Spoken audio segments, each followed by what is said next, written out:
Ladies and gentlemen,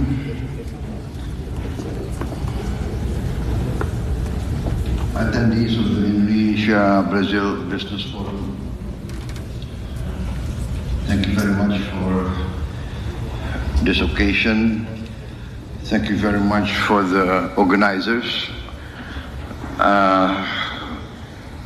And thank you very much, distinguished guests who I understand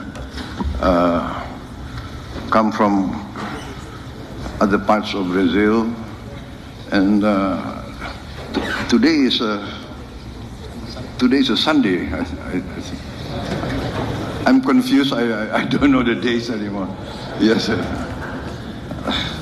because I just carry out what my team tells me what to do. So I really appreciate it on a Sunday for all of you from Brazil.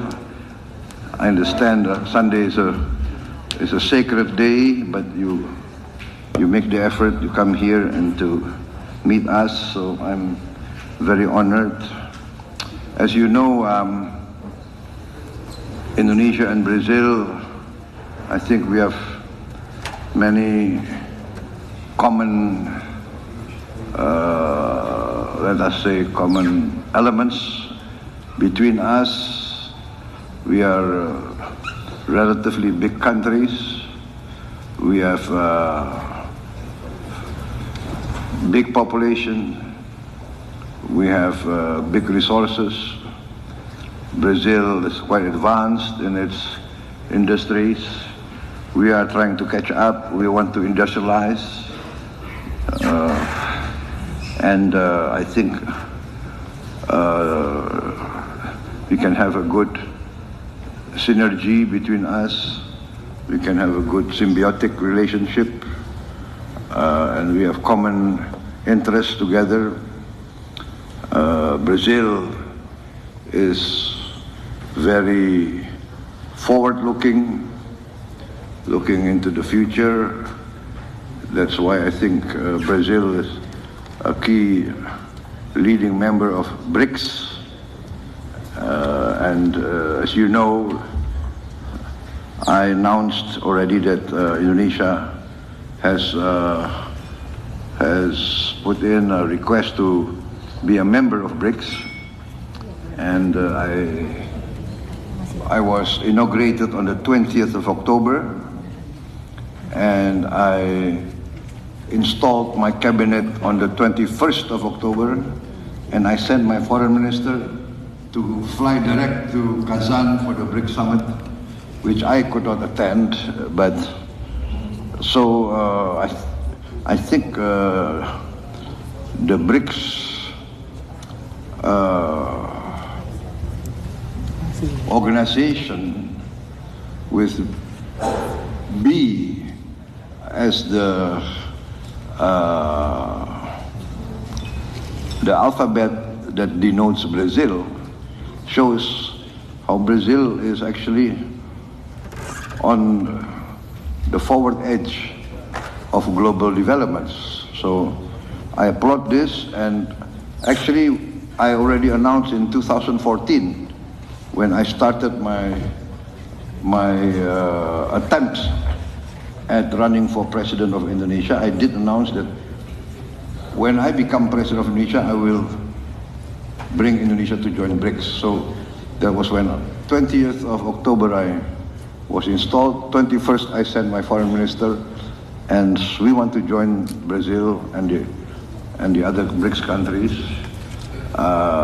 We think that this will be a significant new element in the global economy. I think,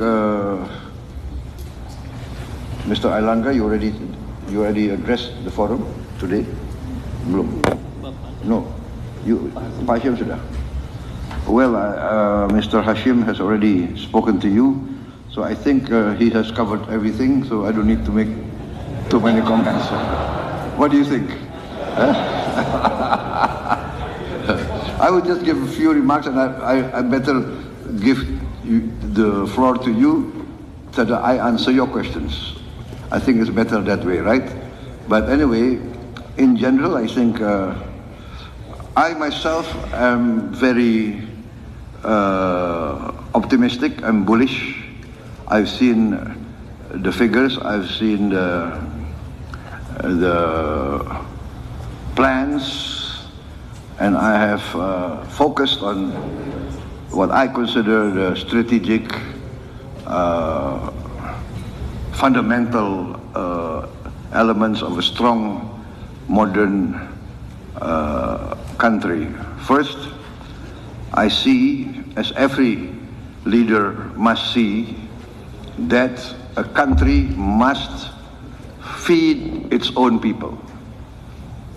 There is no use to have a state, to have a republic, to have a government who cannot feed its own people. This is so fundamental. It's part of my belief for many years. A country must be able to feed its own people. Therefore, food security is foremost in my my strategy. And this is in line with the theme of the G20 summit, to fight against poverty and hunger. So I am completely in line with your president's thinking and your president's strategy. Growth, yes. Prosperity is our goal, but there is no use for high growth if the majority of the people cannot enjoy that growth. If the wealth is only held by the very, very few, in my opinion, that is a recipe for a failed state. That is my conviction. There must be equal opportunity. The economy must not be designed to keep the majority of the people poor.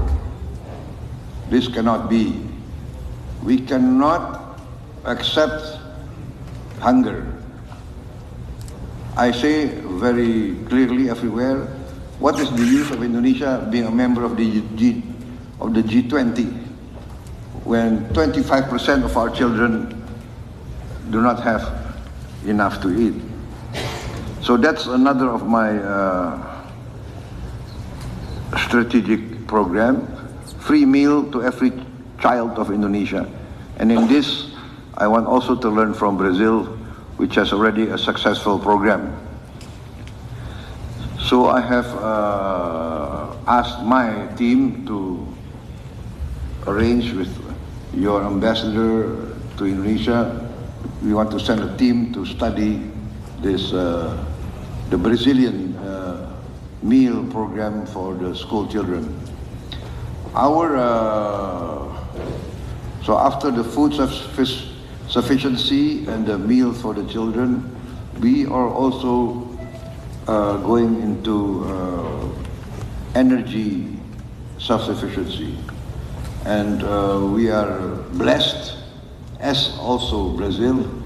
Maybe we are, I think we are only 2 or 3 countries in the world that can be very soon self-sufficient in green energy and renewable energy. I think Brazil is more advanced than us with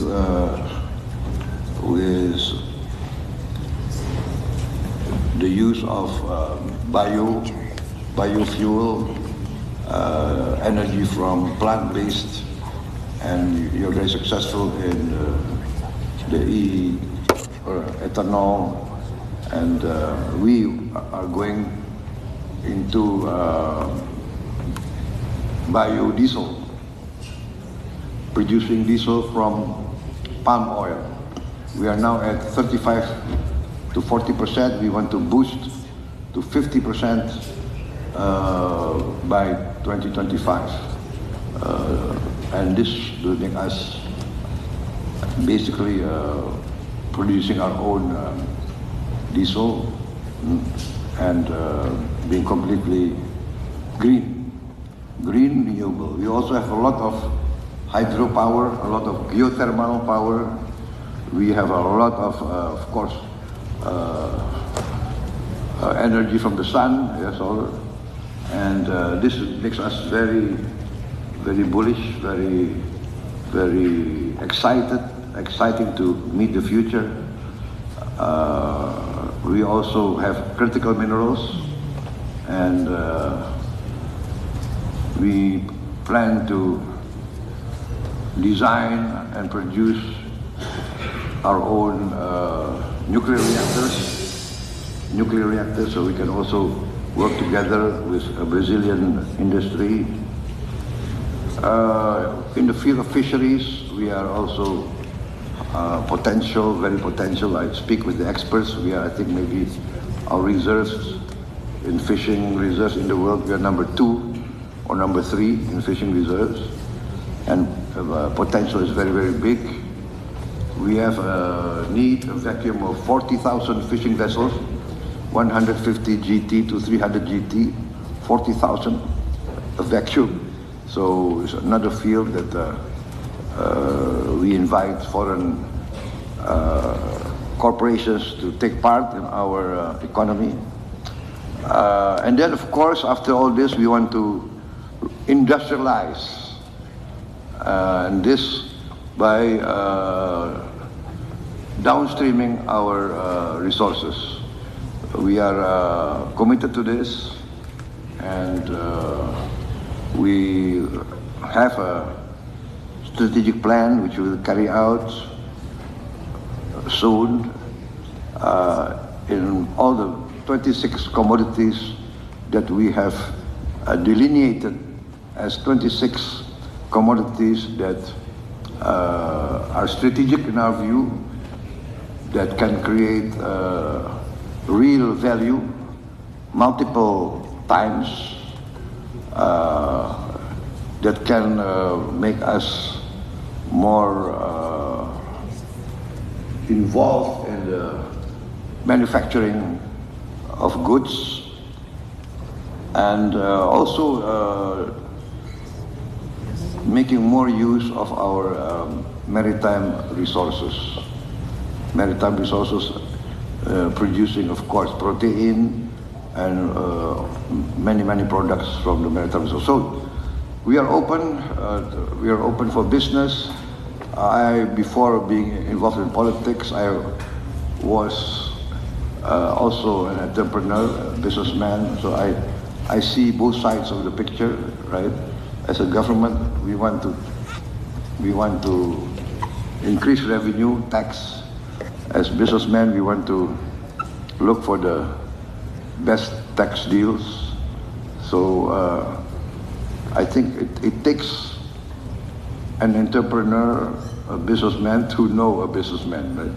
So we are willing to compromise. We are willing to create a business climate. We need jobs. We need growth. We need technology. We value investment. So it is we are dedicated, we are determined to create a positive business environment. As you know, Indonesians, many of you have been already active in Indonesia many years. Indonesians are very, we like foreign guests, as you know, right? We are very open people, and we welcome guests. And for us, a guest is someone we have to protect, someone that we value. So, ladies and gentlemen, I think I better not continue. You know, the problem with politicians, if they're given a chance, they will speak and speak and speak. So I will conclude my remarks, and then I will make myself available if you have any questions you want to direct to me. Thank you very much.